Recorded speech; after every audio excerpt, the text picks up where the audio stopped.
The stage, Veryovkina Cave in Abkhazia, Georgia, one of the deepest known caves on the planet, plunging over 7,200 feet beneath the surface. Meet Sergei Kozeev, a 37-year-old dad from Russia who loved adventure but wasn't exactly a pro when it came to caving. He'd only been a couple of times before, but when he heard about Veryovkina, the deepest cave in the world, something clicked. He got hooked. He spent months glued to his screen, studying maps, reading about past trips, and digging into every story he could find. One of them stuck with him, a crazy close call in 2018, when a group of expert cavers almost got wiped out by a sudden flash flood deep inside the same cave. Imagine being thousands of feet underground and suddenly hearing what sounds like a train rushing towards you. Water filled the tunnels, turned shafts into waterfalls, and nearly drowned everyone. That wouldn't exactly hook me, but hey, Sergei was into it. On November 1st, 2020, he slipped away quietly, telling his family he was off on a personal journey. What he didn't say, he was heading into the bowels of Veryovkina.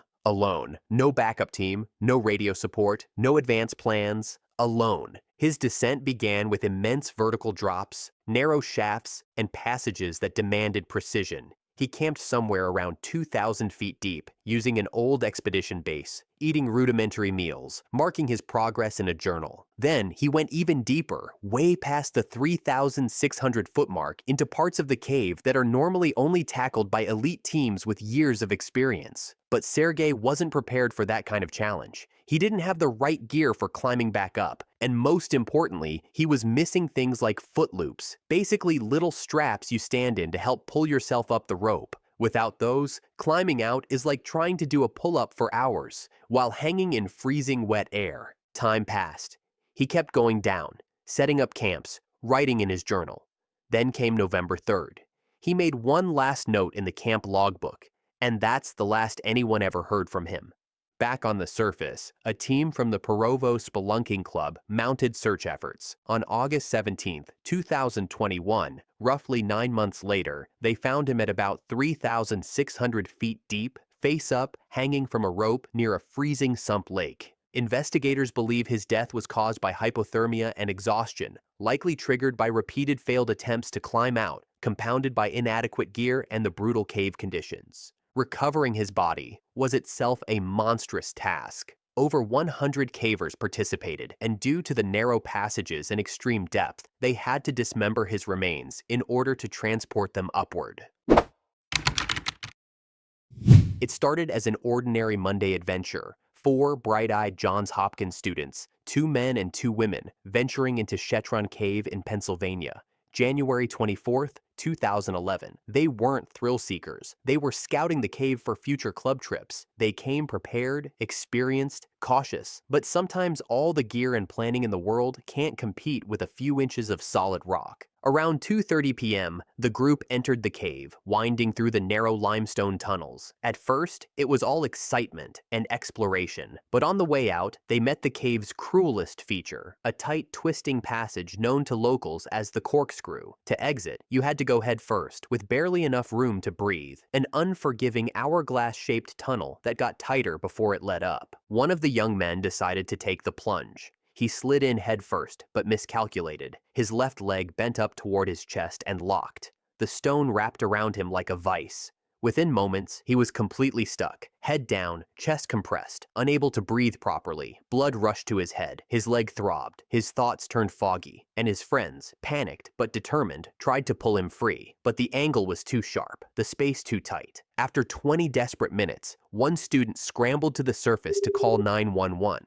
Washington County 911, what's the address of your emergency? I'm a Johns Hopkins student, and I came here with the outdoors group, and one of our members is stuck in the cave. Okay, what's your location? Could you please send someone to help? Rescue arrived quickly, but the cave wasn't having it. The passage was just 1 foot wide, barely 3 feet long. Most rescuers couldn't even fit inside. That's when a local man, Jerry Bowen, heard the call on a scanner and sprang into action. He and his son Stephen weren't professionals, but they were cavers, and Stephen, being slim enough, was the only hope of reaching the trapped student. Armed with a compressed air chisel, safety gear, and the kind of determination that borders on madness, Stephen made his way in, inch by inch. He found the student wedged so tightly that he couldn't even get past him. He had to work from behind. Gently, painfully slowly, he chipped away at the rock, pinning the man's leg. Hours passed. A steel plate was used to shield the student from accidental injury. At one point, the situation got worse. The student slipped even deeper into the trap. But they didn't give up. With Steven pushing from below and a friend pulling from above, they finally repositioned the body just enough. A few more strikes and pop, the leg came free. It was like a collective exhale. The student, dazed but alive, drank some water, then crawled with assistance to the surface. Emergency responders carried him through the last tight climbs, and he was airlifted to a hospital. Against all odds, no serious injuries. Most cave stories like this don't end well. Nutty Putty Cave comes to mind, a nearly identical situation with a fatal ending. But in Chatrump Cave, 4 students, 2 volunteers, and a rescue team did the impossible. And this student got to walk out of a cave that could have easily been his grave. And hey, it's actually kind of nice to finally share a cave story where someone did make it out alive. So, here you go. It was supposed to be just another solo exploration. Quiet, calculated, routine. Nothing new for Daniel Ameye, a skilled Belgian speleologist with years of cave experience under his belt. On August 25, 1971, he entered the Grot van Haan, one of Belgium's most famous underground labyrinths, for what was meant to be another step in a long line of personal expeditions. His plan was simple, at least on paper. A solo descent into a lesser-known part of the cave system, a deep, jagged void known as the Afgrond van Belvaux. It wasn't part of the regular visitor path. It wasn't even a well-documented section at the time, just raw, natural terrain, carved out over thousands of years by water, time, and gravity, with barely any mapping, no safety rails, and certainly no second chances. This section of the cave was infamous even then. Narrow shafts, flooded corridors, sudden drops into blackness. You'd need ropes, light, backup gear, and most importantly, someone watching your back. But Daniel went alone, and then he never came back. No one knows exactly what happened. Maybe a rock gave way. Maybe a fall. Maybe he got wedged somewhere in one of the tighter chasms and couldn't escape. All anyone knew was that he had entered the cave and vanished.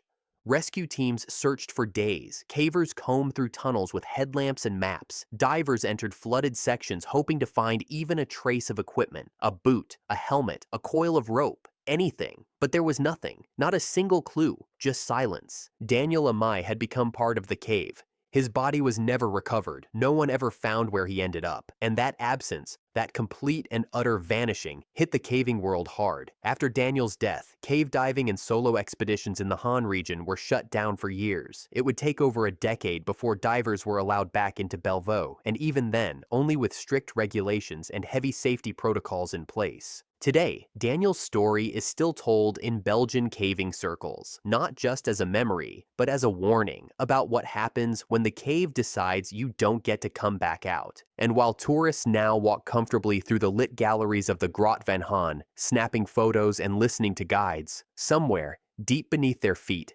lies a part of that cave no one sees, no one visits, and no one ever found. That's where Daniel Ameye remains, lost in the dark, not forgotten, but just simply never found.